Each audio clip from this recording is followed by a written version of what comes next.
জুমার নামাজের আজান কয়টা? জুমার নামাজের আজান দুইটা না একটা? আরো জোরে, দুইটা।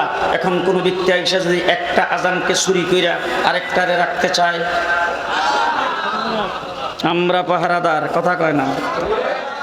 যদি একটা আজানকে বাদ দিয়ে আরেকটা রাখতে চায়, আমরা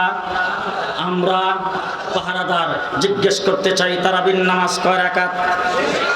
আরো আসতে, তারাবির নামাজ কয় রাকাত? 20 রাকাত। মুহাম্মদুর রাসূলুল্লাহ সাল্লাল্লাহু আলাইহি সাল্লামের খলিফা হযরত ওমর ইবনুল খাত্তাব আমিরুল মুমিনিন খলিফাতুল মুসলিমিন হওয়ার পরে তারাবির নামাজের অবস্থা দেখছিল বিক্ষিপ্ত।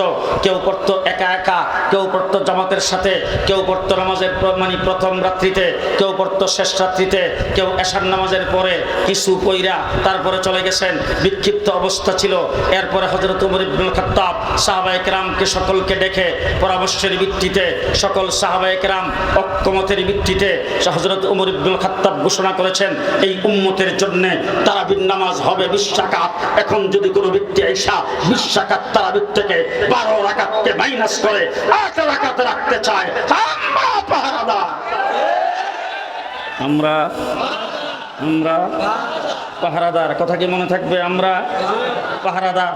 এবার আসেন দেখি, তসলিমা নাসরিন ময়মনসিংহের সন্তান, তসলিমা নাসরিন ময়মনসিংহের নষ্টা মহিলা, সে বলছেন কোরআনকে পরিবর্তন করতে হবে। আমরা পাহারাদার।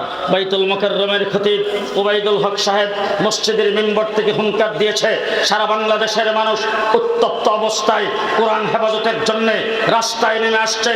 আমরা পাহারাদারি করেছি। তসলিমা বাংলাদেশে থাকতে পারে নাই।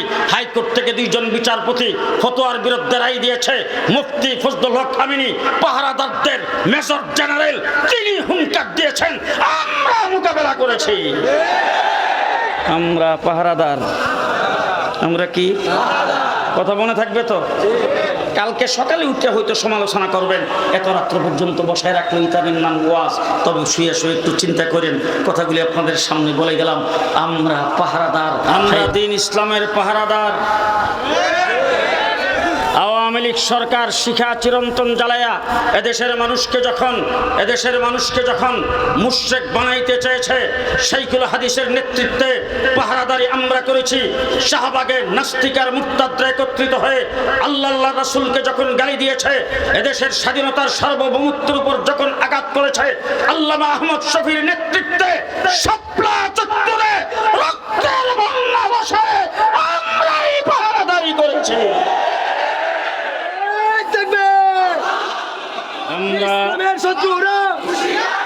আমরা দ্বীন ইসলামের পাহারাদার।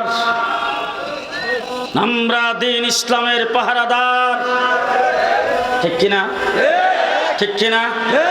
2021 সালে আমার বাংলাদেশের স্বাধীনতার 50 বর্ষপূর্তি পালনের জন্য এই দেশে কসাই মোদি যার হাত, বাবরি মসজিদ যার হাত দিয়ে ভেঙেছেন, বাবরি মসজিদকে যিনি ঘুরিয়ে দিয়েছেন, গুজরাটে মুসলমানদেরকে কুচকাটা করেছেন, কাশ্মীরের মুসলমানদেরকে রক্তের বন্যা বসাইছেন, ভারতের মুসলমানদেরকে নাগরিকত্ব ক্যান্সেল করে তাদেরকে দেশ থেকে ভাগাইবার পায়তারা করেছেন।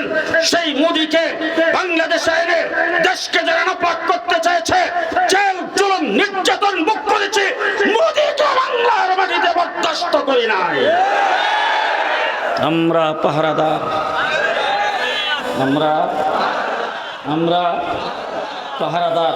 এবার জিজ্ঞেস করতে চাই, কোটা কি কওমি মাদ্রাসার ছাত্রদের জন্য দরকার? কওমি মাদ্রাসার ছাত্রদের জন্য কোটার দরকার নাই, কারণ কওমি মাদ্রাসার ছাত্ররা চাকরি করেও না, চাকরি পাইলেও যা, না পাইলেও থা, চাকরি গেলেও যা, থাকলেও থা। কওমি মাদ্রাসা চাকরির জন্য লেখাপড়া করে না, কওমি মাদ্রাসার ছাত্ররা চাকরির জন্য পড়ে না। চাকরি আমাদের দরকার নাই।